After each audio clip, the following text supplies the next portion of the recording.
Hello and welcome to the National World War II Museum's podcast series, Service on Celluloid. This podcast is brought to you through the generous support of the Albert and Ethel Hertzstein Charitable Foundation. My name is Seth Paradin, historian and digital content manager here at the National World War II Museum in New Orleans, and today we'll be continuing our discussion on the 1942 film Mrs. Miniver. Mrs. Miniver is set in pre-war and later wartime England in a fictional village outside of London named Belham. The film focuses on the Miniver family as they navigate Dunkirk, the Battle of Britain, and the early stages of the Blitz during England's fight for survival in 1940.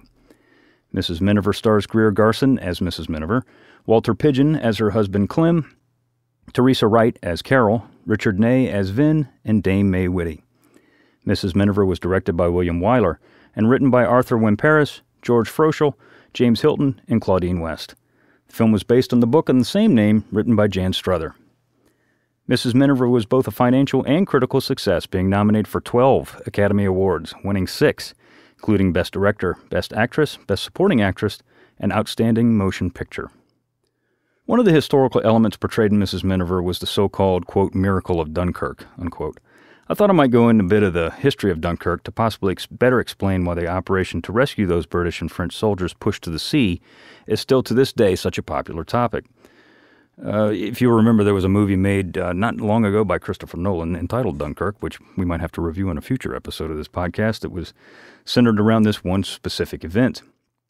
Now, what had happened is the Germans had pushed the Allies, and the Allies at this time being the British and the French, across France and had them bottled up in an area around Arras and the city of Lille.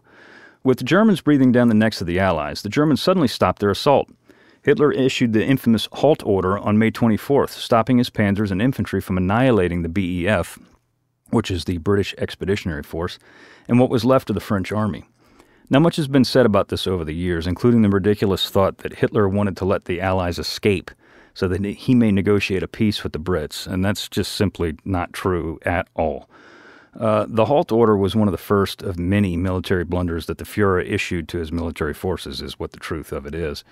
The theory is now that Göring, due to his political connections, was able to persuade Hitler that his Luftwaffe could and would annihilate the Allies in their defensive pocket and destroy any attempts the British would potentially launch to save their people. Now, we'll see how that plays out. Well, like many of Herr Göring's promises, boasts really, this too would prove to be false. I'll remind you listeners of Göring promising that no American bombers would ever fly over Berlin during daylight hours, and well, that didn't work out for old Herman either. Whatever the reasons behind the halt order, the order was rescinded 3 days later, and the order to advance was issued again. Over the next 4 days, the Germans and the Allies mixed it up in a series of confusing, violent battles that eventually ended with the Allies being finally surrounded and pushed back to the sea near the town of Dunkirk. One of the myths of Dunkirk is that the British held the line, all the while escaping the Germans at the same time. And well, again, like many myths in history, that simply isn't so. Despite Winston Churchill assuring the French that the BEF would cover the French's withdrawal and escape, the Brits pulled out first. Before I get to the actual escape, I need to give credit where credit is due. Last in our episode about Casablanca, I kind of ripped on the French a little bit, but in this episode, I want to give credit where it's due. The reason that the British were able to escape is because of the French. The French held the line for 7 days. And specifically one French unit, the French 12th Motorized Infantry Division, held the line for 4 days alone, while the British and French forces escaped across the Channel. Because of the defense of these troops, as well as others, over 338,000 Allied troops escaped France to fight again. Now this brings us to the actual rescue, known as Operation Dynamo. The operation was from May 26th through June 4th, 1940. And it involved hundreds of thousands of Allied personnel. Even before the Germans had actually pushed the Brits back to Dunkirk, the evacuation of the BEF began. The Germans rescinded the halt order, as I said earlier, on May 26th, that is the same day that the evacuation began. The evacuation was chaotic, to say the least. French refugees, can you only imagine this? This is everybody's trying to escape the Germans. They know the Germans are coming. It's quite obvious that the Germans are going to win. It's quite obvious that the Germans aren't going anywhere anytime soon, and anybody who wanted to get the hell out of France for any period of time was all trying to get to the same place at the exact same time. And this is French refugees. These are two defeated armies, obviously the British and the French, and these roads are clogged with abandoned vehicles, destroyed munitions, destroyed bridges and roads, and not to mention they're getting strafed and attacked by the German Luftwaffe the entire time. Initially, it was assumed that only 27,000 troops would be evacuated over a period of 2 days. The thought was that no one would be able to hold the Germans back for any longer than that. And see my earlier comment regarding the French 12th Motorized Infantry Division about the fact that they held just that one unit, held them off for 4 days by themselves. And I'm not talking like one division against one division. I'm talking about like 4 or 5 German divisions against one. Evacuation began in earnest on May 27th, the first full day of evacuations. On that day, 1 cruiser, 8 destroyers, and 26 other British craft were made available for operations. Now, the Royal Navy was already stretched very, very thin, and they needed help.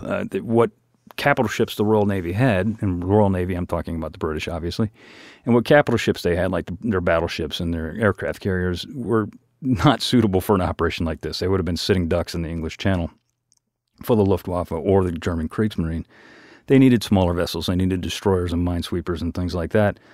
And even then, the destroyers that they sent into the operation, they were going to be valuable for other things later, like convoy duty. So they didn't want to risk too many of these vessels trying to get these people out of there because they knew they were going to need them later. At least they hoped they did.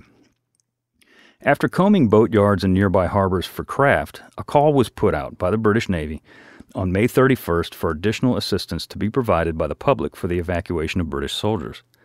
By the end of the day, nearly 400 small craft, privately owned small craft, mind you, were enthusiastically volunteered for service. Over the next several days, what happened was really, in all honesty, nothing short of a miracle. With the docks at Dunkirk having been destroyed by the Luftwaffe, the evacuees had to be shunted along 2 breakwaters that led to the sea, dubbed the East and West Mole. Nearly 200,000 British soldiers embarked from the East Mole in a week's time, all the while under aerial assault from strafing Bf-109s and dive-bombing Ju-87 Stukas. The numbers of evacuees is staggering. On May 30th, 53,000 British soldiers were evacuated. On the 31st, a further 68,000 were pulled out. 64,000 were evacuated on June 1st before increasing Luftwaffe activity forced the remaining evacuees to depart under the cover of darkness. 75,000 French were evacuated during the nights of June 2nd and 3rd. While the Royal Navy committed a large number of ships to the rescue operation, like I said, including 39 destroyers, of which 6 were sunk, and 36 minesweepers, of which 5 were sunk, the romantic image in the heads of historians and the general public when we think of Dunkirk are the little ships. And the little ships are the privately owned small craft that I was talking about earlier. The privately owned watercraft that plied the waters of the English Channel, piloted by private citizens and Royal Navy sailors bound to save their soldiers, is the popular image that we have in our minds today. The first of the little ships, as they were called, arrived on May 28th. The little ships valiantly carried men across the channel for days, as portrayed in the film and other films. There isn't an accurate estimate of how many men were saved by the little ships, but it surely was a great many. Over 170 of the little vessels were sunk or destroyed in action during Operation Dynamo. It's pretty neat today. There is an actual society in England, in the UK, the Dunkirk Society, and what it does is it recognizes the little ships that are still around today that actually participated in the event. They have a plaque and they get to fly a specific flag, and that's pretty cool when you think about it. There's some of those boats are still out there today plying the waters, probably not going to Dunkirk, although annually they do make a trip to Dunkirk, a symbolic journey. The other action portrayed in this film is the infamous Blitz. The Blitz was a portion of the Battle of Britain, and specifically was the German bombing operation against English industrial and military targets, towns and cities. The first raid occurred on September 7, 1940, and the last was on May 11, 1941. Starting on September 10th, the Luftwaffe bombed targets in London for 56 out of 57 consecutive days. Many of the initial attacks occurred in daylight in an attempt to draw the RAF into a final battle of annihilation. Goering, if you remember, Goering had boasted that he would not allow the Brits to get their people across the channel at Dunkirk. Well, he failed in that.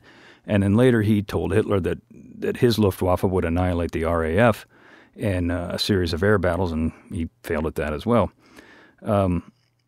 Goring's initial attempt to annihilate the British RAF had failed miserably from June through September, when the RAF, as is portrayed by Vin in the film, defeated the vaunted Luftwaffe in air-to-air combat.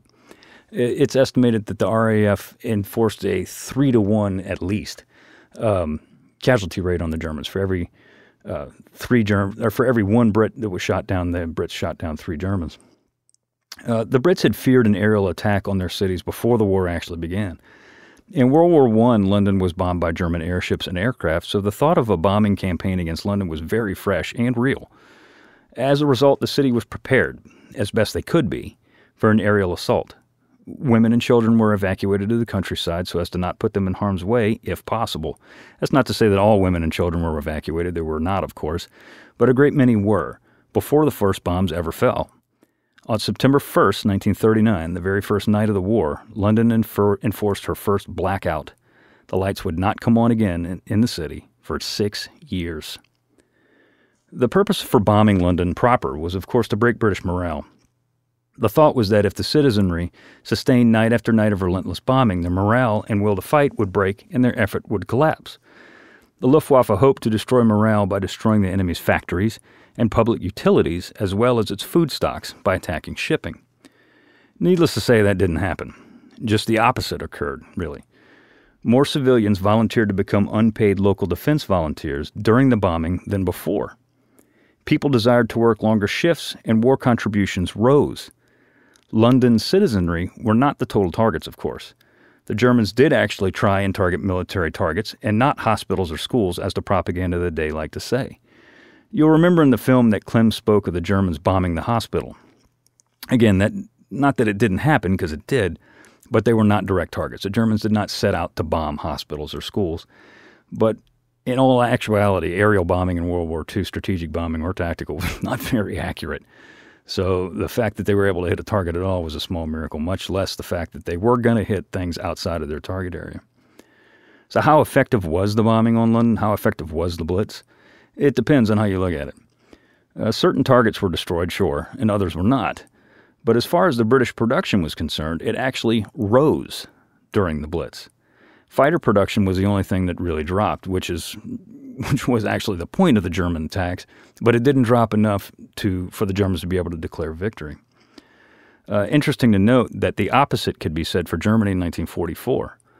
The Reich was under its heaviest bombing round the clock during 1944, and yet production of war material, specifically fighters, actually rose in number.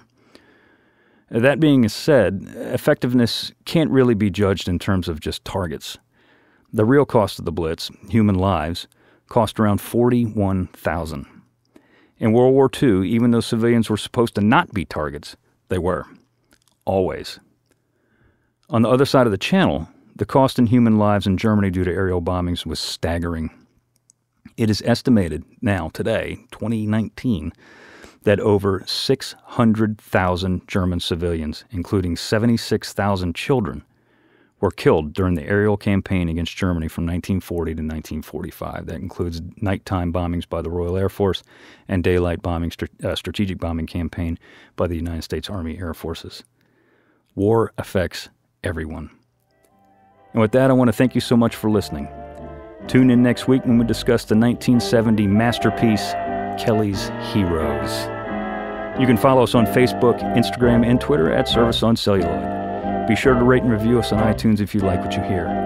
I'd like to thank everyone who made this podcast possible, our producer, Tessa Jager, and Music Shed Studios here in New Orleans. This has been a production of the National World War II Museum.